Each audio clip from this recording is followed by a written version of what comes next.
One of the earliest and most basic minimalists was called chicken meunière. And you may not know it, but it's a French recipe. And the French happen to have a tradition of actual good cooking. So this is part of that tradition. It basically means sauteed chicken or veal or fish or any other cutlet.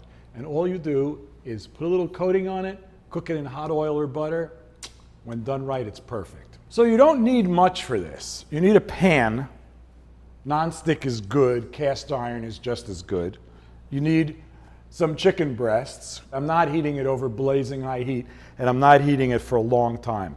I want it to be hot so that when I put in the oil or butter, it itself gets hot pretty quickly, and you can tell that this is because it's loosening up right away. You want a sufficient amount of oil, more than a film on the bottom. It doesn't need to be deep, but you want the bottom well coated. And in a minute, I'll show you how to know when that's hot enough. Meanwhile, you take your chicken or fish, whatever it is, salt and pepper it on both sides. You can tell when the oil's hot enough by putting a pinch of flour in there. It's got to sizzle. Take the bigger piece of whatever it is you're cooking, because you want it to cook a little longer, and get it coated with flour. Again, you could use cornmeal here. Shake off any excess, and you want to hear a nice sizzle when that goes in the pan. Take your second piece. If you were doing 4 pieces here, you'd need 2 pans, or cooking batches, or a much bigger pan. You really can't crowd this, or the oil temperature will plummet. You'll never get a browned crust on there. Now, a chicken breast like this will cook in less than 6 minutes, maybe 4, 5 tops. So it's important that these brown in 2 minutes per side. So you need steady, high heat. This is the simplest, most basic version possible. It's time to turn these.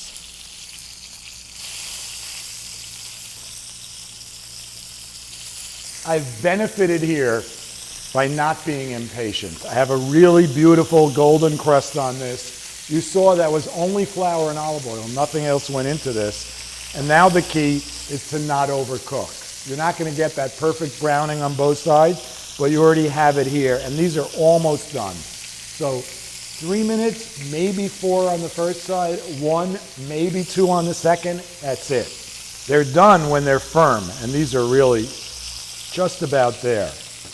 About 5 minutes total cooking time. Because I started the bigger one and the bigger one first and the smaller one second, they're both done at about the same time. A little squeeze of lemon, a little bit of parsley, color and flavor.